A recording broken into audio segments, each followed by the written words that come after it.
Jim, I don't like this. A place this size, not a sound, not a soul. Feels like we stepped onto a grave. Your analogy is inaccurate, Doctor. Thousands of biosigns are present. Metabolic rates steady, but curiously dormant. Dormant isn't living. Stay alert.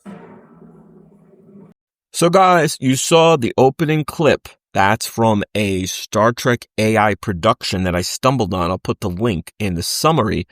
And I was really impressed. Now, you can see it's not perfect. It's certainly not, quote unquote, as good as the original series or what even maybe say a fan production, but it's very good in ways. And I'm talking about the costumes, the lighting. Obviously, it's all digital CGI AI, but I'm saying it gets completely close to the original series. And even the acting, the voices are pretty good, as you can see. So I'm going to show you another clip to give you a really full taste. That was a little bit of an appetizer. Here is a much longer clip, and you can see the quality of what I'm talking about. Keep the line open.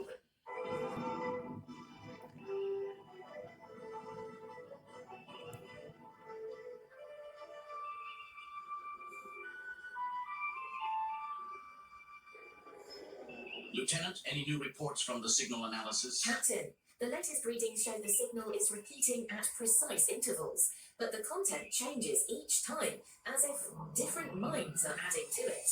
A predictable sequence with shifting messages. That's not just code. It's interaction. Could be a conversation or a large-scale debate.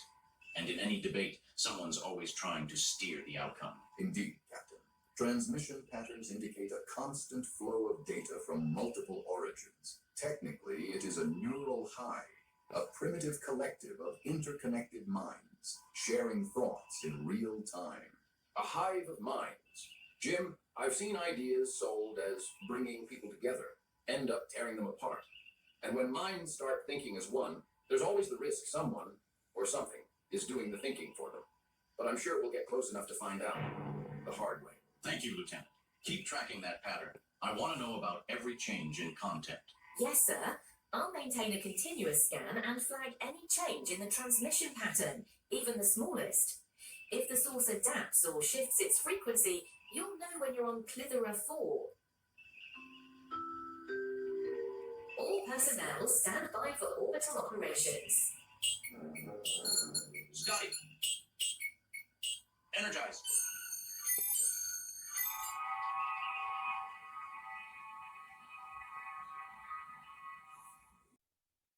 So AI keeps getting better and better, right? Ultra realistic in ways. Now, I think when you're sort of copying, simulating something that's gone before, like Star Trek that we know so well, when AI does that, we're much more critical because we know William Shatner, Leonard Nimoy, DeForest Kelley, we know the old crew so well, their voices, their mannerisms. But when you're talking about something, say, original or something not as well known and popular, I think AI can maybe shine more. But I think what we have to keep in mind is that it is still in its kind of embryonic stages. It's been around for maybe 3 years. I mean, in any commercial way that we can use.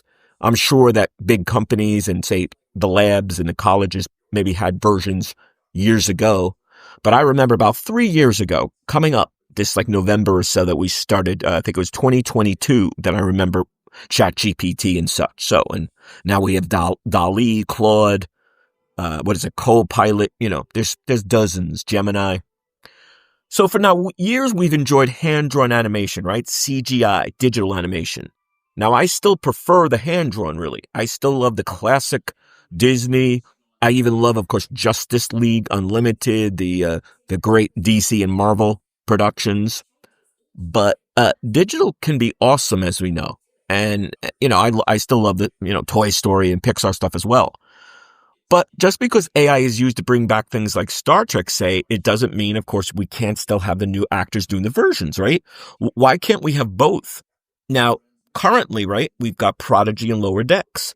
Back in the day, we had Star Trek the Animated Series. And now we have Strange New Worlds. So I think, and Strange New Worlds is the closest, of course, to real Star Trek, say. I mean, it basically is the original series with Pike, a couple new characters, but it's edging towards Paul Wesley's coming in as Kirk, and you know the drill. But I think the ultimate takeaway from me, it's the quality, right? The quality of AI keeps improving. It's not nearly where it should be, okay, but it's really good and it's getting better. And it all depends on, I always say, the artist. The AI, the CGI, that's the canvas. Those are the tools. The artist, the people who are using them, that's what has to get better too, and that is. So how you employ AI, back in the day, or, traditionally you'd use oil painting or hand-drawn pencils, inks, crayons, whatever, watercolors, and then Disney hand-drawn. The point is, whomever is doing that artwork, employing those tools, the artist is the one in charge as well, and it has a huge, impact on him. And, it all reminds me too of excellent video games, like an animated movie, or of course the holodeck, right? Where real people are interacting with ultra real looking characters, but they're just simulations. Now, that's Star Trek, it's all science fiction, and it's what if. But the idea of us having the ability to literally in a couple seconds, the holodeck goes, program ready, enter when ready, program complete, enter when ready, whatever. It's kind of the same. When you call something up from AI, it's ready really quickly and you use it. So, and finally, I think it really reminds me of good fan productions. Look at, of course, my favorite is the James Cawley version. I love what James Cawley did. And so to me, those fan productions are sometimes just as good or better than official Star Trek. I was shocked when I first started watching, back in the day, the fan productions. So now I look at this where there's no actors. Well, I would imagine the voice acting is too made by AI. It's so kind of magical. Maybe it's tweaked in ways, but obviously these actors, they're just AI constructs. They're animated AI. So what do you think? Give us your feedback. I think it's just fascinating how it keeps getting better. And I think there's no turning back. Now, will Paramount, CBS, will they make official Star Trek or any other, say, TV shows and films? We'll see. I remember they did the Batman, the classic Batman, Adam West and Burt Ward live action. They did, I think, 2 animated films, and they were great.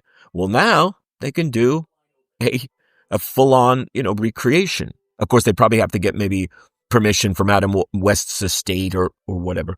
James Earl Jones, Darth Vader voice, who just passed, they made a deal with him and his estate, so Disney and Lucasfilm can use an AI version of James Earl Jones as Vader. So what do you think? Give us your feedback. Give us your thoughts. Hope you enjoy. Hope you're subscribing. See you soon.